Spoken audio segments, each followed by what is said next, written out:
How's it going, everyone? Welcome to a new episode of the Commonwealth Realm. You know me, I am Joseph Ferris, and we just got done watching the Nintendo Direct for February 13th, 2019. I am just here by myself. Conrad is working on a bunch of other productions, but as for the Direct itself, I'd like to give you my opinions on some of the things that happened in the Direct, but I mainly want to focus on two games in particular. Super Mario Maker 2, which we knew was coming, pretty much, we would assume from the leaks, and the 2D Zelda, which we knew was in the works, but it turns out to be a fully blown remake of The Legend of Zelda Link's Awakening, which I think is very exciting because one, I haven't played that game just yet, and two, it's a top-down Zelda, something that I think has been missing for quite a while. Of course, there is a Link Between Worlds, but then there is that Triforce Heroes, which does that really count? Like, I don't know. Anyway, so the Direct itself I thought was pretty okay. Like, if it wasn't for the main headliners, like of course the Fire Emblems, the Dragon Quests, and the new game from Platinum Games, and of course the Link to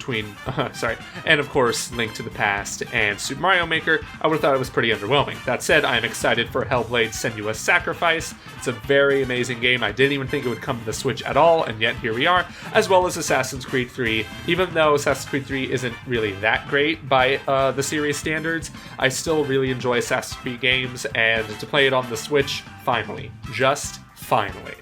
That said, the Direct opened with Super Mario Maker 2, which is great because it finally has slopes. And they made a point of showing that very first thing. What? You guys want slopes? Here are your slopes. Shut up. Leave us alone. And we're like, thank you, Nintendo. Please take our money.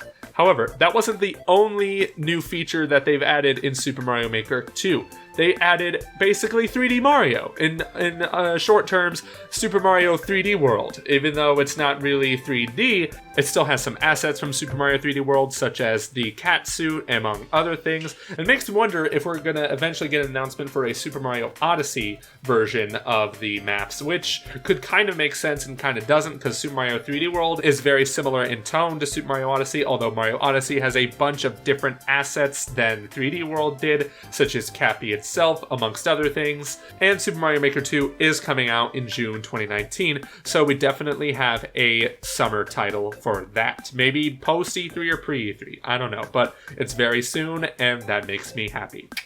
But what really makes me happy, guys, is the announcement of The Legend of Zelda Link's Awakening for the Nintendo Switch.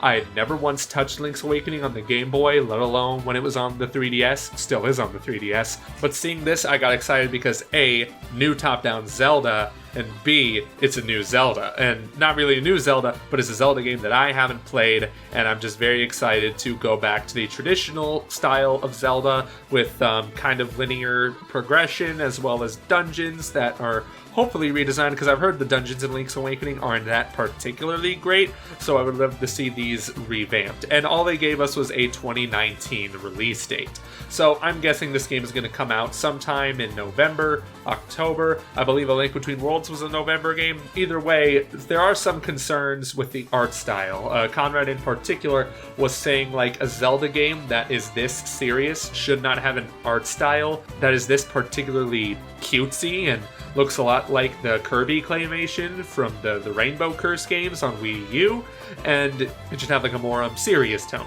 And it's kind of like a tease to start this off with an anime cutscene, and then all of a sudden jump over to some cutesy, patootsy, banana fana fafootsie graphical style. But I wasn't really that concerned with the art style in general. All I saw was a 2D Zelda, and I got very excited. And I'm very excited to play this game. I have a feeling it's going to be one of the greats and a well-needed remaster. But I also, before we go, I want to talk a little bit more about that Nintendo Direct. Like, I didn't think it was really incredible. It definitely wasn't one of the best Nintendo Directs that have ever been put out. But you know, it's kind of understandable why that is, because it's February and they want to save all their huge announcements, their really, really big announcements for E3, and they even mentioned Bayonetta 3 for like half a second.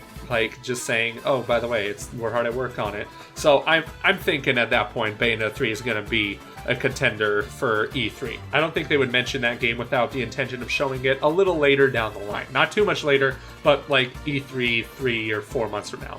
Either way, guys, what did you think of the Nintendo Direct? Sound off in the comment section down below. Tell us what you think. What were your favorite games announced at the Direct? Or if you're disappointed by it, please tell us why, because we know the reason why. They didn't show off the Metroid Prime Trilogy HD. I was really looking forward to that. Where was it? I want it right now. But in the meantime, if you like this video, be sure to hit that thumbs up button, and if you are new, subscribe to the Commonwealth realm for more Nintendo Switch related videos. We'd also like to thank our patrons, including royal producer Kenyatta Ali, for all their contributions to the realm. If you'd like to know more about how you can support us in exchange for some awesome perks, then visit patreon.com/commonrealm. Anyway, girls and guys, we gotta go. We're coming out with more content, especially after this Nintendo Direct, so be sure to stick around for that. So long, everybody.